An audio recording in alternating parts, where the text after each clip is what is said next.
We have CSP Olabisi Okwobi, Coordinator, Pokakov. You're welcome on this show. And what does Pokakov mean? Yeah, what does... So you're going to enlighten us on what Pokakov is all about, the police campaign against cultism and other vices. What necessitated this initiative? Thank you. Good morning, all. Pokakov, as the name is, Police Campaign Against Cultism and Other Vices. And it is basically an advocacy campaign, a deliberated effort of the Nigerian Police Force towards educating cultists and those at risk that are likely to join cultists about the consequences, the dangers of cultism.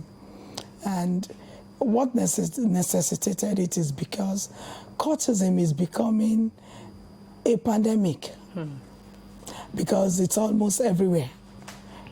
Previously, it used to be something that you can only find in the southern part of the country, but interestingly, it is migrating towards the northern part of the country. And now we even see some Nigerians exporting it. Yes, taking outside the shores of the country. And why did I call it a pandemic? Because if you look at COVID, when COVID came, people were talking about the dangers of COVID, how it was killing people, just like what we have in cultism today, whereby people are being killed, children that are about leaving universities are being cut short, and even on the streets is everywhere.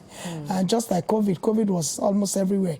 And the interventions put in place then was to ensure that it did not spread to where it wasn't. People were asked to take precautionary measures. Same thing with Pokakov. So we know that we have cultism in our society. We are putting up precautionary measures just like what we're doing now to ensure that those who are not in it do not join. While those who are in it, we are telling them to come out because there's nothing in it. Okay, when Pokakov says, they are providing meaningful alternative pathways, that means the goal is more of preventing, not just arresting. Sure, ma'am. Okay, so how do you intend to do more of that with this advocacy? You're taking it to schools, you're taking it to places of, what's it called now? Religious socialization, yeah. Yes. What about our religious leaders? Is the campaign, is the advocacy going down there also? Thank you. As I'm talking to you, the campaign is already ongoing at a Sherry roundabout, where that one is tagged, take them off the street. So it's ongoing as I'm talking to you. From here, I'm going there. And it's just to talk to our youth, creating alternative pathways to them. The Nigerian Police Force on its own has been a law enforcement agency. And we're thinking about incorporating preventive measures so that we're not after arresting them. Okay, what we do in Pokakov is not about arresting now. It's about spreading the olive branch to them. That, okay, you have two options. It's either you're arrested, you're prosecuted, and if you're found guilty, just like the laws of Lagos State, is 21 years imprisonment. But on this other side, the Nigerian Police Force is saying, okay, now we don't want you to go to jail. We don't want you to even be arrested. Come out. It's not all about just arresting. It's not just about arresting, not just about prosecution, not just about sending people to jail. And they go. It's like a vicious circle. They go, they come back. They go, they come back. And they go into it. So we're now thinking about what way can we even end it? And the best form of policing is preventive policing. Because it takes nothing away from you when police is saying, come out of it. When police is telling you, okay, do not even join. And for those who are vulnerable amongst them, who need help, police is spreading the hand of rehabilitation to them. Rehabilitation in terms of skill acquisition, rehabilitation in terms of facilitation of scholarship for those who are exceptionally brilliant. And it's all about having good, making them to become good citizens. Okay, looking at the perception Nigerians have about the Nigerian police, and now you're saying, oh, we're not here to, arrest you or even attack you. We want you to, want to help you prevent these crimes. How has the police been able to now build that trust within these boys. Let me put that in quotes. The trust, we're making frantic effort towards building, and that's why I'm here. Because when they see you, they don't say, police, and they run away. It's only a criminal that will run away, and from where they found themselves, we can categorize them to be, somebody who breaks or who commits a crime is a criminal. So we can categorize them there. And that is why we are here to tell them that the Nigerian Police Force is telling them that this is about preventive policing initiative of the Nigerian Police Force. So it's not about law enforcement. So it's about you hear the clarion call and you heed to it. And that is why we go to the street, we go to schools, we go to religious places, churches, mosques, even the traditional rulers, traditional worshippers. We go to motor parks, we go to everywhere just to let them know. And not too long, in Shagamu, I don't know whether I heard about it, whereby we had cultists that came out in their droves, and they came out to renounce, and months after, because there was a kind of follow-up, they came out with their guns, cutlasses, axes, their items of violence. They came to drop it, and the palace of the king was used as a collection point just for them to feel comfortable and relate with the police. So this is just to tell them that we can be trusted, and that is why we are going all out to talk to them, to let them know. And that's why you see me as I am now. You're not wearing the uniform, the traditional police uniform. No. So this is just what we wear in Pokakov. White stands for peace. Oh, right. So we bring peace to them. Yeah. Okay, so with all that you have highlighted, how's the journey been so far, in ensuring that cultism is fully eradicated? How's it been so far? Challenging, at the same time interesting, because it gives a sort of satisfaction that you see people, switching from evil to good.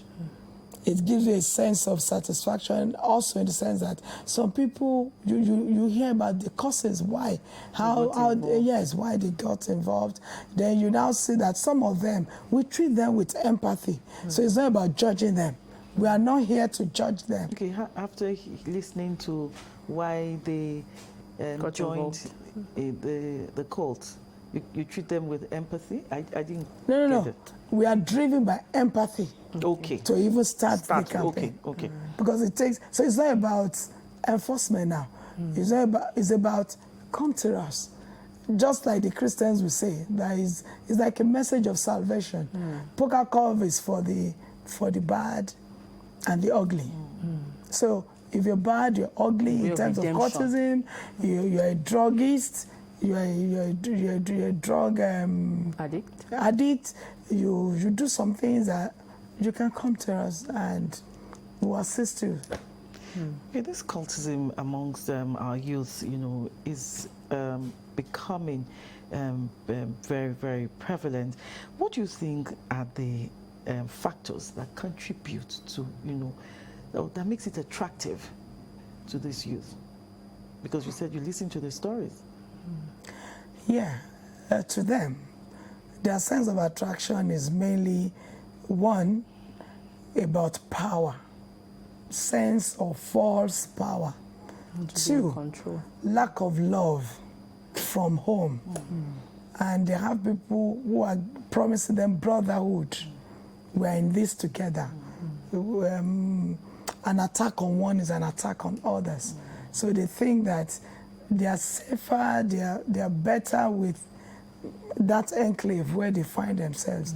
One of the causes, of course, it started like when the whole thing started in the 50s, it was more of fighting for social injustice, but now it is now being used as a tool of entrenching social injustice. So they try to make them feel that they can fight for their rights. They can help them to let me say, maybe to defend them. So those are the things that make it attractive.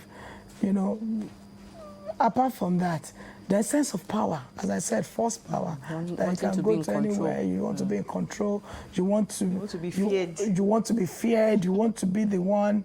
Yeah, you think, okay, if you cannot be seen to be successful this positive way, just like a story of a young man that joined a cult group in a university. And how did he join? He claimed that, when he talked to us, he claimed that when it was about, there was a mistake on his papers, certificate. So I think JAMB result or something. So when he took it to the school, I think they made a mistake with his name. Everybody knew that was his number, but the name, maybe just an alphabet. And the person in the admission office was not listening. So he begged and begged until somebody assisted him to connect to somebody in government. And the next thing, they now sent him with a note back to the admission office, and immediately with a note and with somebody whom they knew. So immediately they said, why did you come? I came because of this man. And all of them stood up, they attended to the young man. So the young man was like, oh, so if you are nobody in this country, nobody listens to you. Okay. So he was given the admission on merit, because he merited it, just because of that slight mistake in his name. So by the time he entered school, it was like, okay, it needs to be known. It was attended to because they knew the other man. So now he needs to be known. So he made things difficult.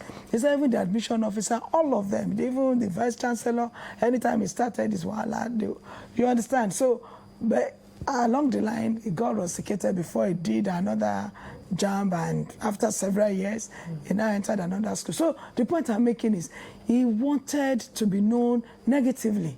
Just because we were looking for power. You know, you have different kinds of powers, positive and negative. So many of them, they sought for negative power because they knew, or they know, that the road to positive power is steady, systematic, and you walk your way through to the top. But this one, they felt that immediately they could just embrace violence. The power can come immediately.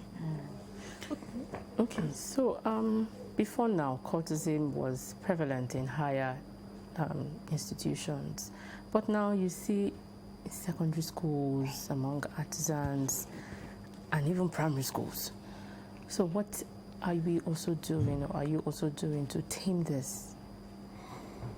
Yeah, that's why I mentioned that we have a program called Poker Curve in my school, whereby we go to schools to sensitize them, to catch them young, to let them know that there's nothing in it. They don't have to join it before they become relevant, because before they have power, the power they're seeking for. Then we're even having a program on Saturday, June 1st, whereby we're collaborating with the Ministry of Basic and Secondary Education and Lagos State Basic Education, LASUBEB, whereby it is called Teens Carnival. And the theme is about the theme is about teaching them about drugs, dangers of drug abuse and cultism. Because we know that it is at that level they start learning how to smoke cigar. From cigar they graduate to Indian hemp, marijuana, and many other things. Even it is within that level they go to parties and they don't know that what they're drinking or what they're eating has been laced with drugs. And it's even at that level because in the quest for the association that they find themselves in these different cult groups. So like we're having that, it's a national program, but it's brought to Lagos. We're doing that, and the first of its kind, we're doing it in Lagos at the Police College, Ikeja, on Saturday, between 10 and 10:30 a.m. till 5:30 p.m. So that is still part of what we're doing, and part of the way we are dissuading them, we have phone numbers for them. If they think anybody is threatening them, thank God for the law against cultism in Lagos State, whereby you have punishment for somebody even soliciting to drag somebody to cultism. It's 21 years imprisonment. Even when you gather people together and you want to form a cult group, that's 15 years imprisonment. So we want to tell them that add 15 years to your years, even if you are in SS2. Let's say you are 15, that is 30, 15 years of 30 years of your life is gone down the drain if you are sentenced to jail. So is it not better not to even do it? Then when they come out of prison, then what comes out of them? So that is why we go out, we target them. We know that it's at that level they start recruiting them. Then we go to our institutions too to campaign. Then parents too are not left behind, because most times it stems from parental negligence. Now there's this rush for money or economic empowerment in homes, so parents are no longer available. They don't even know what their children are doing. They're not really paying attention. By the time their children come home and they start, you see them. Anytime you take them to store to go and buy clothes for them, they always talk about a particular color. Parents should be watchful. Why do you like color blue? Always. Oh, mommy is my favorite color. Then now go inside, search your children's things. Because all these cult groups have different colors. They have the ones that use yellow. They have the ones that use red. So if you want to now watch out for your child, the child can have preference for a particular color. I was going to say that. But yeah, but now look at the friends. The people you call, they calls or she calls his or her friends. Do they love the same colors? Do they wear the same thing? When they're going out at times, do you see them dressed in a similar way? So that means they're going for court meetings. Then search their clothes. There's no how you will not see some of these things, the signal that they use to recognize them. So, but even if somebody prefers blue color, just as you are dressed beautifully in this African attire, it doesn't mean that tomorrow you'll be here in this blue. It doesn't mean next tomorrow you'll be here in this blue. It doesn't mean that, you understand, it doesn't mean that everything you buy will be blue. Even your room. When I was a DPO here in Lagos, there was a guy where we busted them, Alora cult. They use yellow. In his room, his bedroom, everything painted yellow. Bed sheet, yellow. Slippers, yellow. Everything, yellow. So that one, it automatically, you should draw attention. And this love for yellow now, wow. Do you understand? Parents should start paying attention. They should start paying attention. They should not just focus on careers and businesses, because eventually, anybody, I keep saying something, anybody that gives birth to a cultist is just like somebody who has given birth to an abiku or an ogbanje. You understand? Because any moment, that child can be cut short, either by within the cult it belongs to, if they are contesting for positions, or by rival courts. So it's not about... Even sometimes by initiation. Yeah, sometimes by initiation. So it's not about how, it's about when. Because most times, look at the story of that young boy that was killed in Abia State, that one in blue cloth, blue shirt. This is a young man that he did his final exam and they took him out. So how do you want the parent to be consoled from primary school, even from pregnancy, up to that level that he wrote the final papers? And that's what has been happening. Okay, there are certain states here in Nigeria that are prone to cultism. Like when you're reading the news and you start to see some names, even before you get to the end of the story, you know that, it is this state, There are states in Nigeria that are prone to cultism. So how is this initiative tackling such? Well, police campaign against cultism is a national initiative. And as it is, we have in almost all the southern states of the Federation, and I know it's part of the state you're talking about. I don't want to mention the states. I don't want to criminalize. We have them in the south, I don't want to criminalize yes. a particular state. But to us, we have the statistic. Cultism is almost everywhere, especially in the southern part of the country. So we have Poker Cove there too, and the Inspector General of Police, IGP Egbetokun Kayode, MPM PhD, came up with a directive that Poker Cove should be restructured. It should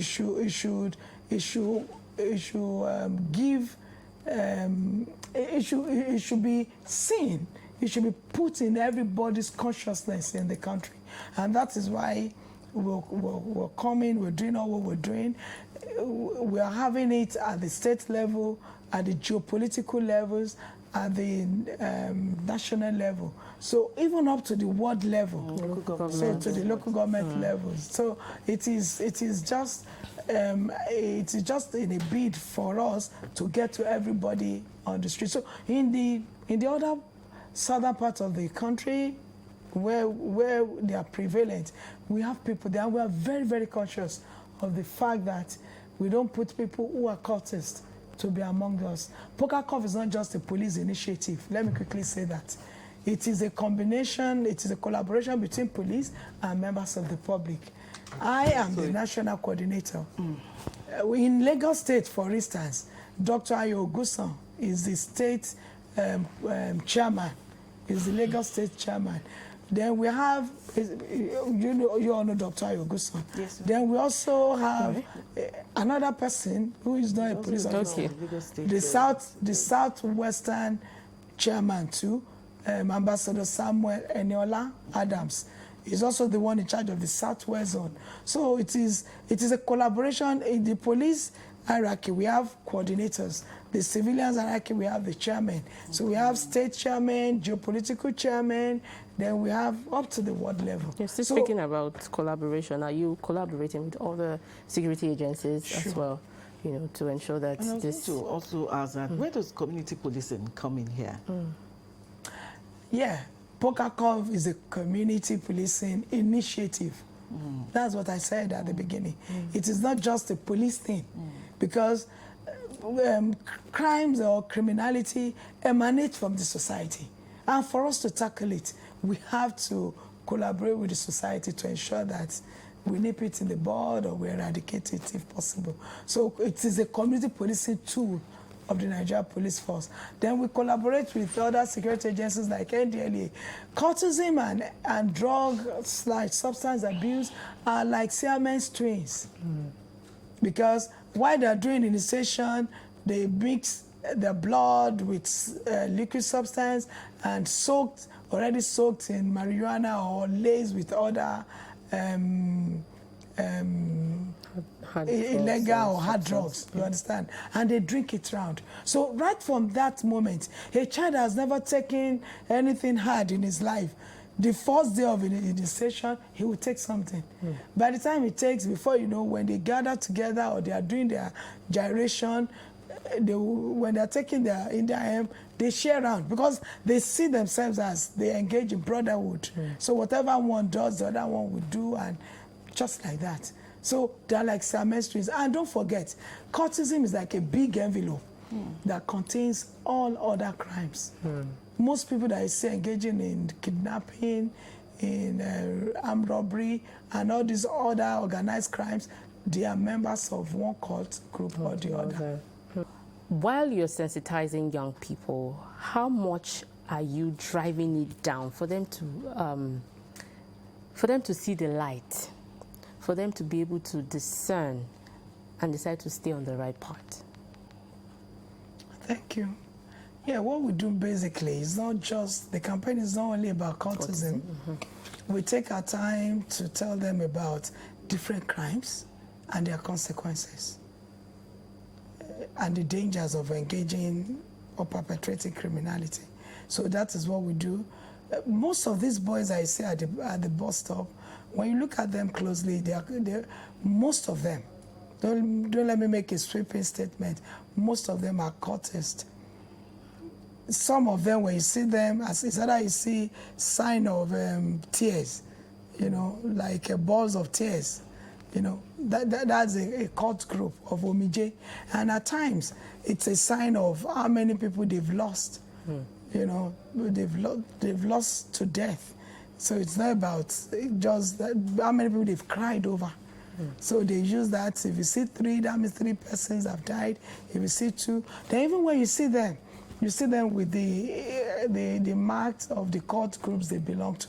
It's either they draw axe, or they draw beds, or they draw signs of anchor, signs of what the symbols of their cult groups. So most times when we arrest them, while I was into law enforcement duty, you see the signs on them. And the question you now ask yourself, that means cultists are criminals. Cultists are criminals, and criminals are cultists. Don't let's deceive ourselves. Because somebody that's capable of doing things, mixing blood together, doing things, and inside your sex, they tell you, if anything happens to one of you, make sure you revenge and bring another person down from another group. What are they teaching you? Act of criminality, act of murder. You understand? So we take our time to tell this, especially the ones that have not joined, school children, even the ones on the street, we tell them on the dangers and consequences of going into criminality.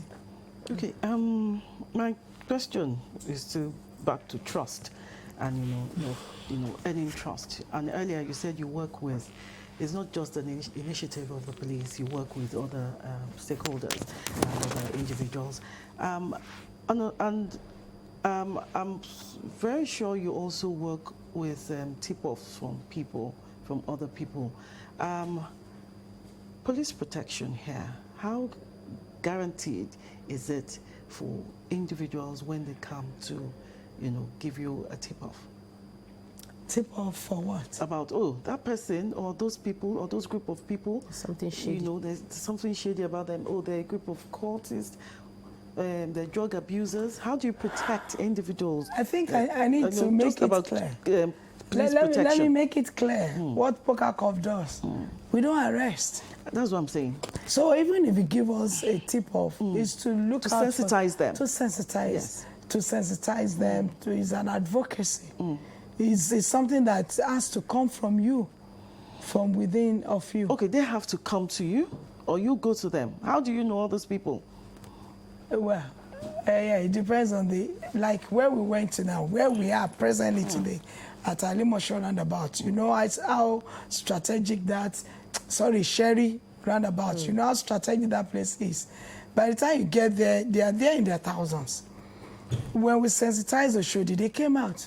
And by themselves, they came out. But those are the ones you see out there. What about the ones that are in schools that you cannot easily identify? We go to school, and you see them at the end of the program, they start calling. They start calling our numbers to say, because they feel so bad that they even joined in the first place. So this one is not about issue of tip-off. The only tip-off we have here is about parents calling us. Okay, so guidance calling us to say, so individuals that notice, some shady activity about some people, they can't tell you. If you notice that, we'll direct you. Then maybe you see people who are gathered as cultists, who are carrying out their nefarious activities. We'll direct you. You call the law enforcement unit of the Nigeria Police Force. We have anti-cult unit of the Nigeria Police Force. Their work basically is law enforcement, to enforce, for instance, the law against cultism, the anti-cult law of Lagos State. They go after them, they arrest them. That is if they are engaged in nefarious activities. Even if they are gathered together and having meetings. No, what if I know this group of people in my community that, okay, I know about what you're doing, let me call you and say, this particular area, this is what I have discovered. And you have said, look, you're not out to arrest. I'd like you to come and work with these people. Okay, and then you get there and say, how did you know? There's that type of protection I am talking about. Oh, definitely, we don't have any reason to mention because we cover all the communities and we collaborate with members of the community. So we have members of the communities who are Poker Cop members. And ordinarily, even from childhood, why do people dislike police? It's because police is wired to enforce the law, and to ensure that law and other things are done properly. When a child is trying to touch this mug, now you say, "Don't go there, don't go there." The child will start seeing you as somebody she or he shouldn't really like. Because you are trying to stop that child. Some parents, the way they use the word police, I'll tell police to arrest you. To arrest you. That's part of what is giving the police the bad image. The bad image. So now, in this case, we are not arresting. So even the parents are happy. Members of the community are happy.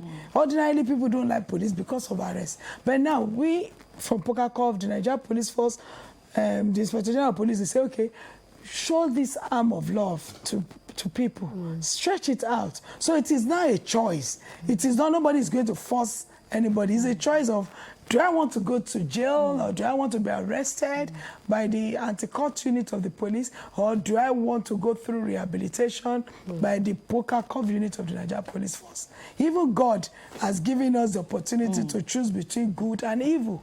So in Pokakov, even when we know, we can come there, we can work with you. We can see, in fact, it's going to be a big achievement for us when we see an assemblage of court people and we go there, we talk to them, and they decide on their own. And they see vanity in what they're doing, that there's actually nothing in it. But it will be foolhardy on our part to say, okay, somebody that told us that this is where people normally gather. So what final message now would you like to share with our viewers, especially the youth, regarding the dangers of cultism and the importance of staying away from the social devices? Devices. Yeah, to Nigerians, I just want to tell you, our youth especially, the youth are the future, the strength of this country. But we see that every day they are being cut short, they are being cut down through involvement in cultism. It's all vanity. What takes you to the top is resilience, hard work, resilience, hard work, resilience, hard work. We have some musicians who tend to claim they belong to one particular cult group or the other. Let me tell you, it's not the involvement in cultism that's taking them there. It's their resilience and their hard work to their duty, to their career that's taking them to the top. So don't be deceived.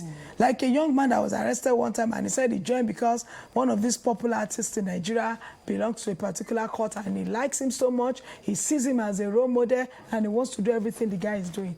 And that's why he joined. And incidentally, police arrested him. Why?